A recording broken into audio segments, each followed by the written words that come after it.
They don't really care about the floating of Immortal towards Earth. Like, you really want them to take their time with that scene? Or do you want them to, like, magnify the chaos that is the Invincible War? Right about now, Anissa would be telling you how the Viltrum Empire would turn this wretched planet into a utopia. How you would be stupid to resist. I'll tell you no such thing. The truth is, I ain't gonna lie, they understand me. They probably understand you. This whole season, I haven't really been reporting on Invincible news or reviewing or breaking down any of the episodes because that's work. In some pieces of art, I like to sit back, don't try to like work and cultivate like a online audience and just embrace that beauty for myself. And this season 3 Invincible has been near and dear to me for a multitude of reasons. This is like the last or one of the last comic books, mangas that I have read in recent history. And it all started due to, you know, season 1. I just couldn't wait for another season to come out. So I decided, you know what, screw it. Let me go ahead and read the freaking books, okay? I read them goddamn books and boy, chef kisses, okay? And you just not that guy if you've been complaining about Invincible season 3, like this YouTube channel. 1 looked like this. Season 2 looked like this. And season 3 looks like this.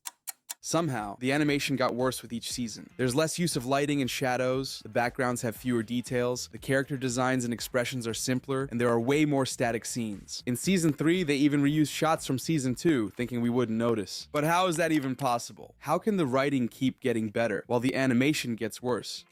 And I'll explain it. No need to drag this out for 10 minutes. The creator of Invincible, Robert Kirkman, is an independent man. He didn't sign up for Marvel Studios or DC Comics to like bring his art to work. He went, did the hard work, created his own universe. That's why the Invincible universe looks so unique and operate totally different than anything that you have seen thus far, because it's a one of a kind. Being that all of this is new and he's an independent person and he's funding this stuff at this point, he kind of have to cut corners to keep pace to supply and demand, just like what he was dealing with in the comic books. It was a independent comic book, supply and demand. I understand what it takes to create art, so I'm not on his butt like that when it comes to waiting for another season or waiting for another installment of the World of Invincible. I understand his gripes, okay? These freaking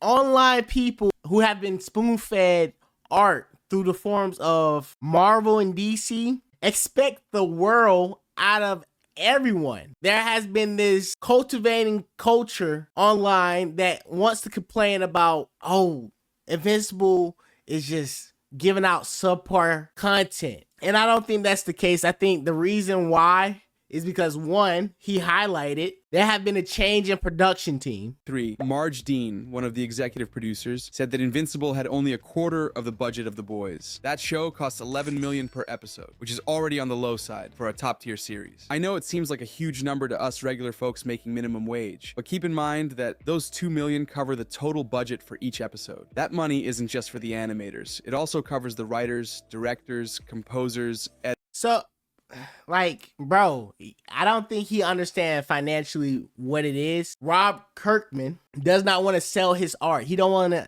lose his ability to control his art. I just made a video about what they was doing to Stan Lee in his later years, and my boy Rob Kirkman don't want to be Stan Lee. Stan Lee was being abused, elderly abuse, not being able to say no because whatever contract or whatever situation he done fell into due to selling his art to these conglomerates. And you know, in a perfect world, these people wouldn't be complaining about the art style or the look of certain parts of it. They would actually, you know, reach out to Rob Kirkman and be like, hey, I'm good at shadowing. Are you willing to hire me to shadow and composite? But no, they want to complain. Also, if you didn't notice, just like what he was doing in the comics, I think he's prioritizing the action scenes. And the action scenes is really what people want out of the World of Invincible. They don't really care about the floating of Immortal towards Earth? Like, you really want them to take their time with that scene? Or do you want them to, like, magnify the chaos that is the Invincible War, which is just one issue of Invincible? Like, it's so much crazy crap that's coming down the pipeline in this world that I like what they're doing, which is prioritize the strong beats within the story of Invincible. Key moments, okay? Thrag is coming, and when he come, it will be glorious. Spoiler alert, look at the god doggone, you feel me? Come on, we getting there. Just be patient. Let my man cook. No, what are you waiting for? Do it! Make your dreams come true! Just do it!